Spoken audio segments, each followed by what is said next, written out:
நடிகர் விஷ்ணு விஷால் அவர்கள் பேசின ஒரு பேச்சு பயங்கர கான்ட்ரவர்ஷியல் ஆச்சு. யார் அந்த டேரக்டர் அப்படின்னு, அதாவது அவர் பேசுகிற தோணிலே வந்து கால் பண்ணி நீங்கள் ரஜினிகாந்தா இல்லை கமல்ஹாசனா அப்படிங்கிற மாதிரி ஒரு விஷயத்தில் டேரக்டர் பெரியவரா நடிகர் பெரியவராங்கிற கிளாஷ் வருமா? ஏன்னா ஒரு படம் ஹிட் ஆனதுக்கு உண்மையிலே இயக்குனர் தான் காரணம், ஆனால் நடிச்சவரும் காரணம். இப்போ இதில் யார் பெரியவருங்கிற ஈகோலாம் நிறைய இந்த மாதிரி மோதல்கள்லாம் நிறைய சினிமாவில் இருக்குமா சார்? ரஜினிகாந்துக்கே இந்த அவமானங்கள்லாம் நடந்திருக்கு. ஆரம்ப காலத்தில் ரஜினியே வந்து பார்த்தீங்கன்னா ஒரு ஆடியோ ரிலீஸில் பேசியிருந்தார். ஸ்டுடியோ ஏவிஎம் ஸ்டுடியோலேருந்து கார் கூட கொடுக்காம வந்து திருப்பி அனுப்புனாங்க, நான் நடந்தே வந்தேன். ஒரு முனைப்போட வந்து பார்த்தீங்கன்னா விஷ்ணு விஷால் வந்து கிரிக்கெட்டில் வந்து ட்ரை பண்ணிட்டு இருக்கும்போது படிப்படியாக வளர்ந்து வந்து ஸ்டேட் லெவலில் வந்து அவர் ஆடுறதுக்கான ஒரு வாய்ப்பு வந்து அவருக்கு கிடைச்சிருக்கு.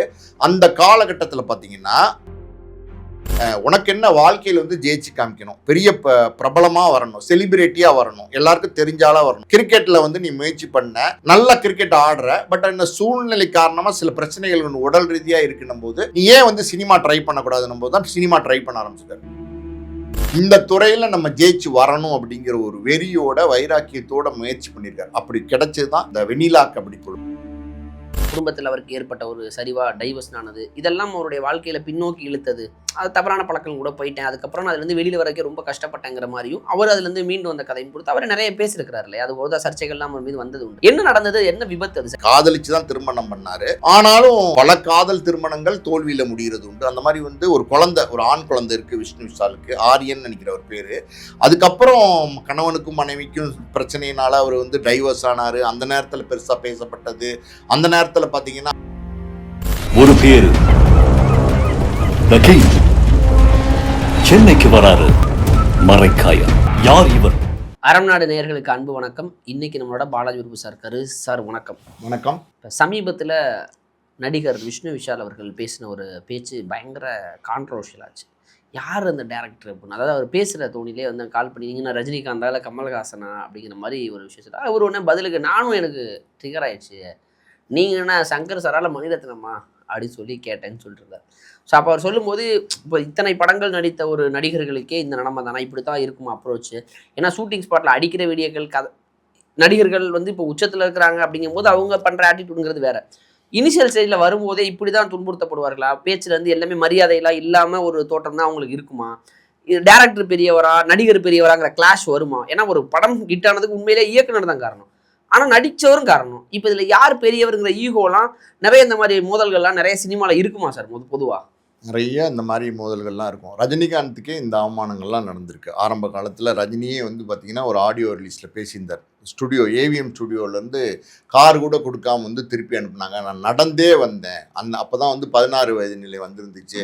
பரட்டன்னு பஸ்ஸில் உள்ளவங்கெல்லாம் வந்து என்னை பார்த்து பேசினாங்க, என்னை வந்து கிண்டல் பண்ணுறாங்களோ அப்படின்னு நான் வந்து ரொம்ப கூனி குறுகினேன். அப்போ நினச்சேன் நான் இதே ஏவிஎம் ஸ்டுடியோவில் ஃபாரின் காரில் வந்து டிரைவர் வச்சு வந்து நான் இறங்குவேன் அப்படின்னு நினச்சேன். அதை நான் செஞ்சு காமிச்சேன் அப்படின்னு ரஜினியே பேசிட்டாரு. ஸோ இந்த அவமானங்கள்லாம் வந்து எல்லாருக்குமே உள்ளது தான்.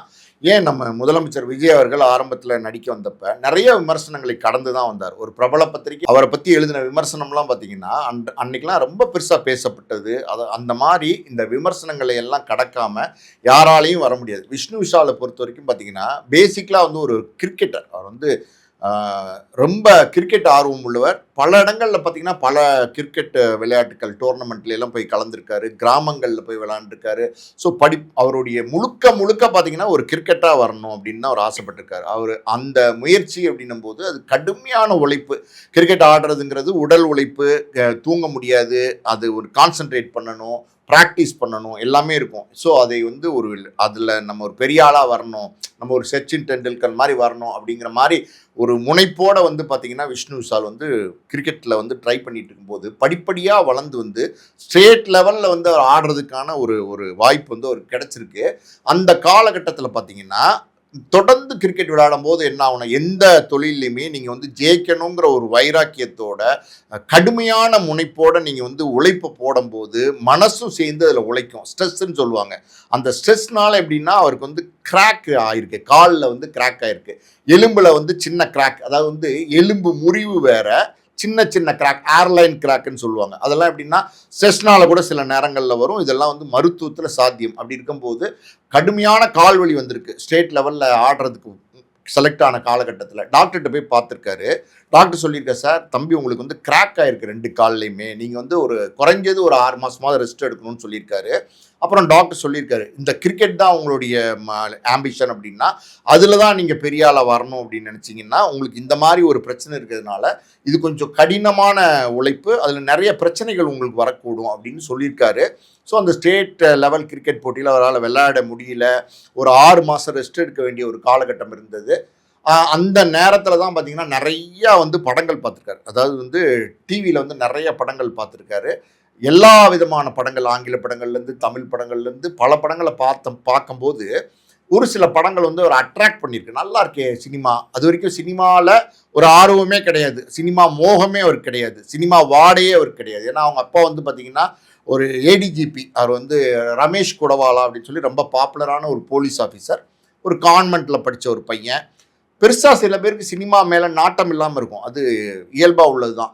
அப்போ ஒரு இன்ட்ரெஸ்ட் உருவாயிருக்கு. அப்போ தான் வந்து நம்ம படத்தில் நடிக்கலாமா அப்படின்னு சொல்லி அவரோட பெரியப்பா யாரோ வந்து சொல்லியிருக்காட்டே, நீ வந்து உனக்கு என்ன வாழ்க்கையில் வந்து ஜெயிச்சு காமிக்கணும், பெரிய பிரபலமாக வரணும், செலிபிரிட்டியாக வரணும், எல்லாருக்கும் தெரிஞ்சாலாக வரணும். கிரிக்கெட்டில் வந்து நீ முயற்சி பண்ண, நல்ல கிரிக்கெட் ஆடுற, பட் அந்த சூழ்நிலை காரணமாக சில பிரச்சனைகள் உடல் ரீதியாக இருக்குன்னும் போது நீ ஏன் வந்து சினிமா ட்ரை பண்ணக்கூடாதுன்னும் போது தான் சினிமா ட்ரை பண்ண ஆரம்பிச்சிருக்காரு. கிட்டத்தட்ட 6-7 வருஷம் சினிமா ட்ரை பண்ணியிருக்கிறாரு. ஆஸ்கார் ஃபிலிம்ஸ் ரவிச்சந்திரன் இருக்கார்ல, அவரோட ஆஃபீஸில் வந்து மட்டுமே வந்து பார்த்தீங்கன்னா 6 வருஷமாக தொடர்ந்து வந்து ட்ரை பண்ணியிருக்காரு. டுஷ்யூம்னு ஒரு படம் வந்துச்சுல, ஜீவா நடித்த படம், இன்னும் நிறைய படங்களுடைய வாய்ப்பு வந்து வந்து வந்து வந்து வந்து தட்டி போயிருக்கு. ஸோ அப்போ அவர் சமீபத்தில் ஒரு பேட்டி ஒன்று கொடுத்துருக்காரு. அதில் என்ன சொல்லியிருக்காரு அப்படின்னா, அவங்க அப்பா இருக்கார்ல, அவர் போலீஸ் ஆஃபீஸர் சிட்டியில், இப்போ ரிட்டையர் ஆயிருப்பார்னு நினைக்கிறேன். அவர் வந்து இவர் கூடவே வந்து ஒவ்வொரு வாய்ப்பு தேடும் போது உட்காந்துருக்காரு. மணிக்கணக்காக வந்து காக்க வச்சுருக்காங்க. ஸோ மணிக்கணக்காக காக்க வச்சதுக்கு அப்புறம் கூட வாய்ப்புங்கிறதுக்கு அவர் கிடைக்கவே இல்லை. பல பட வாய்ப்புகள் வந்து வந்து தட்டி போயிருக்கு. ஸோ அப்போ அவர் நினச்சிருக்காரு, அப்பா வந்து நமக்காண்டி உட்காந்துருக்காரு, பெரிய போலீஸ் ஆஃபீஸர் பையனுக்கு அண்டி உட்காந்துருக்காரு, நம்ம அப்பாவை காக்க வச்சிட்டோமே அப்படின்னு அவர் நினச்சிருக்காரு. அந்த பாயிண்ட் ஒன்று இருக்குது பார்த்தீங்களா, அப்பா சொல்லியிருக்காரு, நான் வந்தால் உன்னை ஈஸியாக வந்து பார்க்க விடுவாங்கடா, நான் என்னோட இன்ஃப்ளூயன்ஸ் நீ பார்க்கலான்னு சொல்லி கூட இருந்திருக்காரு. அந்த அப்பாவை நம்ம காக்க வைக்கிறோமேங்கிற ஒரு பாயிண்ட்டுக்கு பார்த்தீங்களா, வைராக்கியம். இந்த துறையில் நம்ம ஜெயிச்சு வரணும் அப்படிங்கிற ஒரு வெறியோட வைராக்கியத்தோட முயற்சி பண்ணியிருக்காரு. அப்படி கிடைச்சது தான் இந்த வெண்ணிலா கபடி குழு. சுசீந்திரன் இயக்கத்தில் வந்த வெண்ணிலா கபடி குழு, அது முதல் படமாக இருந்தாலும் அந்த படம் வந்து ஒரு பெரிய பேரை வாங்கி கொடுத்துச்சு sir. Not only Vishnu Vishal அவர்களுக்கு மட்டும் கிடையாது, சூரியுமே வந்து பரோட்டா சூரியாக மாறி ஒரு டிரான்ஸ்ஃபர்மேஷன் கிடைச்சது அந்த படத்தில் தான் இல்லையா.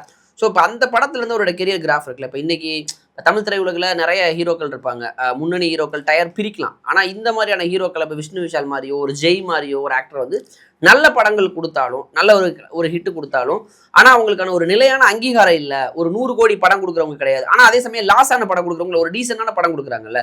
இவரோட கெரியர் கிராஃப் அங்கேருந்து எப்படி உயருது சார்? ஏன்னா அதுக்கப்புறமும் நிறைய விபத்துக்கள், வீட்டில் டைவர்ஸ் அப்படின்னே அவருடைய வாழ்க்கையை முடங்கின பக்கமும் இருக்கே சார்.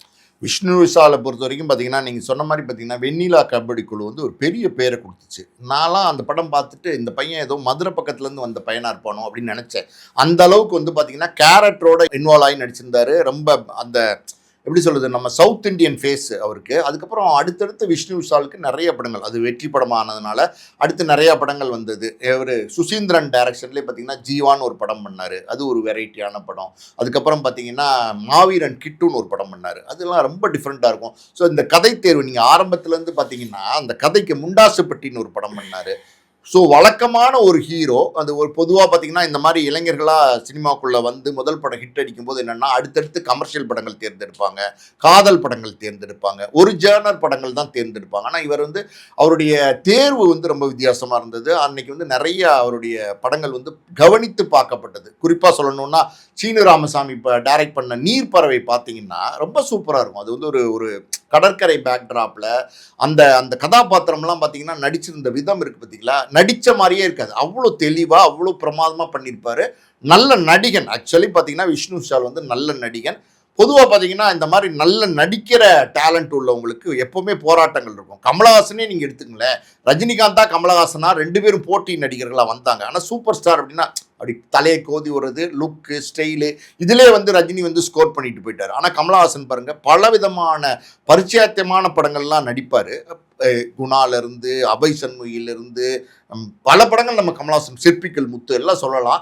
ஆனால் கமலஹாசன் அது அப்படிதான். கமலஹாசன் வந்து அழுத்தமான நடிகர். அந்த மாதிரி விஷ்ணு விஷாலை பொறுத்த வரைக்கும் நல்ல படங்களை தேர்ந்து நடித்தார். அந்த கிராஃப் இருக்குது பார்த்தீங்களா, விஷ்ணு விஷாலோட கிராஃபு அது ரொம்ப டிஃப்ரெண்ட்டான கிராஃபு.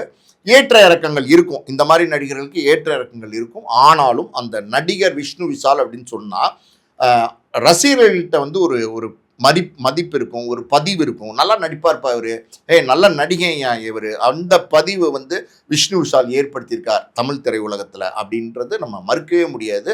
ஸோ கிராஃபை பற்றிலாம் நம்ம கவலைப்பட வேண்டிய அவசியம் இல்லை. இந்த மாதிரி நடிகர்கள் அவங்களுடைய நடிப்பு திறனால மக்களோட மனசில் போய் இடம் பிடிப்பாங்க. அப்படி ஒரு நடிகர் தான் விஷ்ணு விஷால். அதான் சார், இடையில அந்த காடனா ஏதோ ஒரு சம்திங் ஒரு படம் நினைக்கிறேன், சரியா ஞாபகம் இல்லை.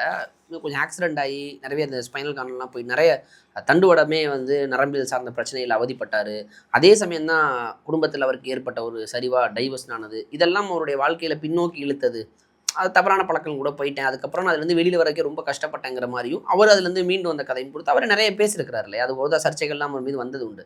என்ன நடந்தது, என்ன விபத்து அது? சரி, ஏன்னா முதல்ல ஒரு லெக் இன்ஜுரி, ஐ மீன் கிரிக்கெட் ஆடுறாரு, அங்கே ஒரு லெக் இன்ஜுரினால அந்த ஃபீல்டு போயிடுது. ஒரு இடத்துல சினிமாவே தொலைக்க வேண்டிய இடத்துக்கு தள்ளப்பட்டாரோ அவர். சினிமாவை பொறுத்த வரைக்கும் பார்த்தீங்கன்னா விபத்துகள் எப்பயாவது ஒன்று நடந்துடும். அது வந்து நம்ம தவிர்க்க முடியாது. இப்போ ஃபைட் சீன் நடிக்கும்போது பார்த்தீங்கன்னா பிரபலமான நடிகர்களுக்கே பெரிய காயங்கள்லாம் ஏற்படும், எலும்பு முறிவெல்லாம் ஏற்படும். அந்த வகையில் பார்த்தீங்கன்னா இதுக்கு பெரிய உதாரணம் நம்ம சொல்லணும்னா அஜித் குமார் நான் சொல்லலாம். எத்தனையோ விபத்துகளை சந்திச்சிருக்கிறாரு, எத்தனையோ படப்பிடிப்புலேயே விபத்துகளை சந்திச்சிருக்கிறாரு. முதுகுத்தண்டு ஆப்ரேஷன்லாம் பண்ணி அஜித்தெல்லாம் வரவே மாட்டார் அப்படின்னு பேசினாங்க ஒரு காலகட்டத்தில், தீனாக்கு முன்னாடி. ஆனால் எல்லாத்தையும் தாண்டி இன்றைக்கி வந்து ஒரு பெரிய இடத்துக்கு வந்து அஜித் வந்தார்னா அது அவருடைய நம்பிக்கை. அந்த மாதிரி வந்து நீங்கள் சொல்கிறது கரெக்டு தான். காடன்கிற படத்தில் வந்து விஷ்ணு விஷால் நடிக்கும்போது ஒரு சண்டை காட்சியில் நடிக்கும்போது விபத்து ஏற்பட்டுச்சு, முதுகுத்தண்டில் தான். அவருக்கும் ஒரு முதுகுத்தண்டு விபத்து ஏற்பட்டுச்சு. முதுகுத்தண்டு அப்படின்னும் போது அது ரொம்ப சென்சிட்டிவ், இருக்கிறதுலே வந்து ரொம்ப சென்சிட்டிவ். அந்த அந்த பகுதியில் விபத்து ஏற்பட்டால் அது குணப்படுத்துறதுங்கிறது ரொம்ப கஷ்டம். ஸோ அந்த நேரத்தில் கிட்டத்தட்ட ஒரு 6 மாதத்துக்கு, கிட்டத்தட்ட ஒரு 8 மாதத்துக்கு மேலே ரெஸ்ட் எடுக்க வேண்டிய ஒரு கட்டாயம், ஒரு சின்ன ஆப்ரேஷன் நடந்து. ஸோ அந்த காலகட்டம்னு ஒன்று இருக்குது பார்த்தீங்களா. ஒரு இளைஞன் ஒரு சினிமா ஆர்வத்தோடு வந்து முயற்சி பண்ணி அடுத்தடுத்து நல்ல நல்ல படங்கள் கொடுத்து ஒரு விபத்தில் சிக்கி 8 மாதத்துக்கு வந்து யாருமே வரமாட்டாங்க. அந்த 8 மாதம் வந்து வீட்டில் இருக்கிற ஒரு காலகட்டத்துக்கு அப்புறம் மறுபடியும் அந்த மார்க்கெட்டை பிடிக்கிறதுன்னு இருக்குது பார்த்தீங்களா, அது மிகப்பெரிய சவால். அந்த வகையில் பார்த்தீங்கன்னா மறுபடியும் வந்து அந்த படமெல்லாம் வந்தது, விபத்தெல்லாம் ஆனதுக்கப்புறம் விஷ்ணு விஷால் வந்து பெருசாக பேசப்பட்ட நடிகராக இருந்தார். அவர் அடுத்தடுத்து நடித்த படங்கள் நேற்று இன்று நாளை, அது வந்து பார்த்தீங்கன்னா ஒரு டைம் ட்ராவலை பற்றின ஒரு படம், அது ரொம்ப பிரமாதமாக பண்ணியிருப்பார். ராட்சசன் வந்து விஷ்ணு விஷாலோடைய படங்கள்லேயே தி பெஸ்ட், ரொம்ப பிரமாதமாக பண்ணியிருப்பார். அந்த இயக்குனரையுமே அந்த படத்தை வந்து ரொம்ப நேர்த்தியாக பண்ணியிருப்பார். ஸோ அந்த படம், அதுக்கப்புறம் எஃப்ஐஆர்னு ஒரு படம் வந்து விஷ்ணு விஷால் பண்ணார். ஸோ விஷ்ணு விஷாலோடைய ஒவ்வொரு படமும் ஒவ்வொரு வெரைட்டியாக இருக்கும். நீங்கள் வந்து சொன்ன பட வரிசைகள்லாம் பார்த்தீங்கன்னா ஒரு கதைக்கும் எந்த சம்மந்தமே இருக்காது. கட்டா குஸ்தின்னு ஒரு படம் எவ்வளோ பெரிய வெற்றி, மிகப்பெரிய வெற்றி. ஆனால் அந்த வெற்றி அது ஒரு ஹீரோயின் சென்ட்ரிக் படம் தான் இருந்தாலும் பார்த்தீங்கன்னா அதில் விஷ்ணு விஷால் வந்து நடித்தது அது அவருக்கு பெரிய பேர் எடுத்து கொடுத்தது. ஆனாலும் பார்த்தீங்கன்னா பெரிய பெரிய வெற்றிகள் தொடர்ந்து கொடுத்துட்டு இருக்காரு. இப்போ கட்டா குஸ்தி 2 பண்ணியிருக்காரு. அதுலேயுமே வந்து பார்த்தீங்கன்னா அது ஐஸ்வரி கணேசன் வந்து அந்த படம் தொடங்கினார். அதுக்கப்புறம் தாமதமானதுனால விஷ்ணு விஷாலே எடுத்து அந்த படத்தை முடித்தார்.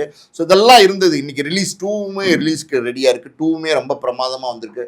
மொத்தத்தில் எப்படின்னா இவருடைய கேரியர் அப்படிங்கிறது பல ஏற்றங்கள் அப்படின்னு சொல்கிறதோட பல இறக்கங்கள் வந்து எல்லா இடங்கள்லையும் இருந்திருக்கு.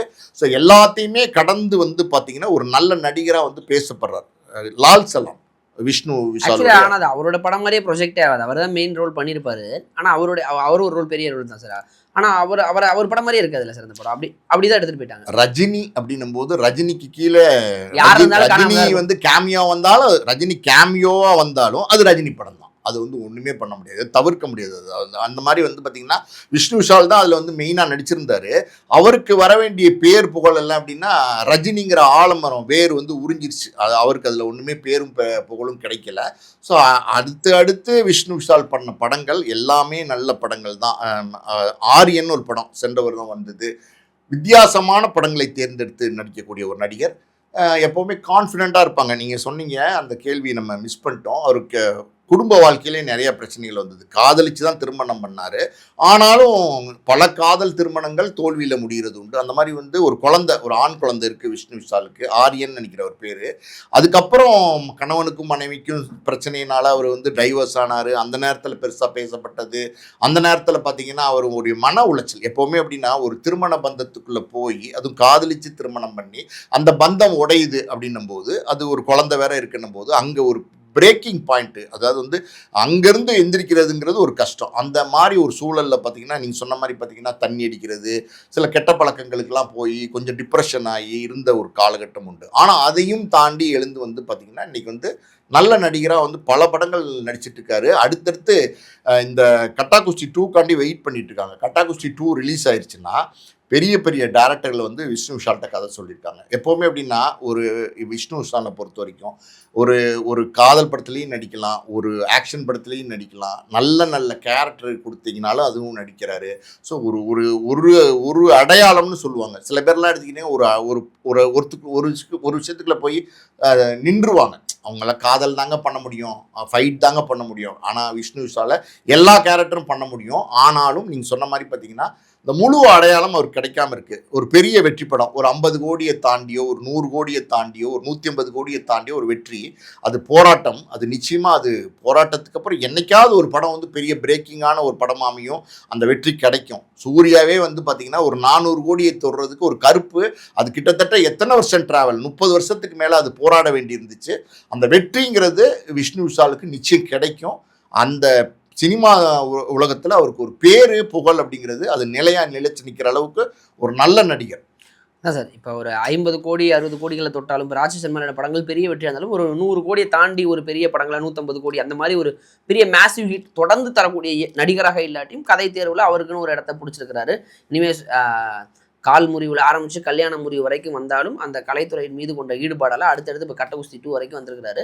அவருடைய தனிப்பட்ட விஷயம் தான் இது. ஆனால் இந்த டேரக்டர் அந்த ஈகோ இருக்கு இல்லையா, அதை தான் நான் கேட்க வந்தேன். இப்போ அந்த மோதல்கள்லாம் இது போன்ற நடிகர்களுக்கும் தொடருது அப்படின்னா இதை வைத்து புரிந்து கொள்ளணும், சினிமாவோட ஒன்றும் இயல்பு கிடையாது, எளிது கிடையாது. வெற்றி பெற வரைக்கும் இங்கே எல்லாருக்கும் ஈகோலேருந்து எல்லா மோதலும் இருக்குது அப்படிங்கிறதான் விஷ்ணு விஷாலுடைய அந்த பேட்டி வந்து நமக்கு எடுத்து சொல்லுதுன்னு நினைக்கிறேன். இனிமேல் அவர் குறித்து நிறைய விஷயங்கள் பகிர்ந்துக்கிட்டீங்க. நேரம் கொடுத்ததுக்கு நன்றி சார். நன்றி.